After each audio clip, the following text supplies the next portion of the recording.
When Hamot first opened its doors in 1881 as a result of the gift from the Hamot family, one of the conditions of that gift was that no one be turned away because they lacked the means to pay.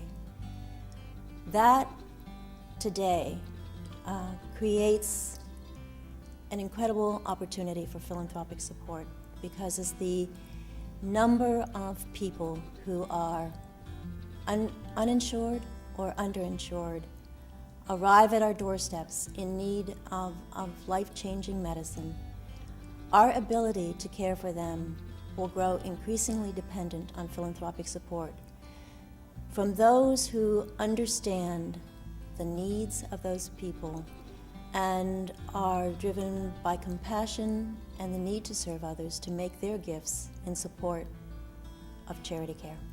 Saturday, June 12th, my boyfriend and I were motorcycling, and we took a bike ride into Corey and hit a deer.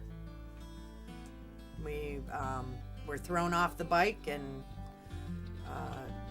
John was able to get up off the road. I was not. All I remember, running down Plank Road in Columbus, and next thing I know, I see a deer.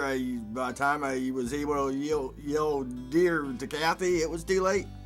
We were sliding down the road. I remember laying on the road. I remember being told not to move. There was people running on the road. I could hear footsteps, and they called an ambulance, and the ambulance came and started treating us. Cathy was my biggest concern, and she got, I was pretty cut up, but she was obviously hurt a lot worse than I was. Breaking a thumb on my right hand, I'm a seamstress. I run a business here in Erie. That terrified me because, I'm right-handed. That's how I work. And that was my biggest concern, was what am I going to do? And the doctor told me that the possibility of me being out of work 3 to 6 months, well, that would not be good for me financially or business-wise, because I work this business by myself. So I was very, very scared. I did not have health insurance when I ended up at Corey and at Hamot Hospital. And I went through a charity care program with both hospitals, with the anesthesiologist, with my doctor, and everybody was so helpful. I cannot even express my gratitude for what was done for me in that area. Well, after Cathy submitted all her information, she didn't quite meet, went over the financial guidelines just a little bit, but that doesn't matter whether you meet the financial guidelines or not. We're there to help you financially any way we can. So we went back and forth over, what she can afford to pay monthly, what, we could accept, and then we set up a financial plan, and we set up something with her monthly that she could work with and be comfortable with. There are people that are so humble, and it's hard for them to ask for help.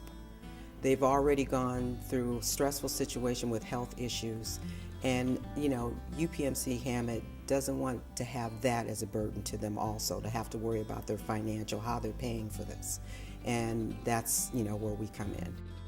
Very thankful to the hospitals and to my doctor's office for everything that they had done. And no question in my mind, I would go to Hamot Hospital again, because I know the people there, my treatment there was absolutely wonderful. The nurses, even though it was a brief time I was in there, Dr. Williams, everybody that was so good and kind to me, even though I didn't have insurance, because there's always that stipulation, you don't have insurance, they might not help you. Well, they did, and I appreciate that.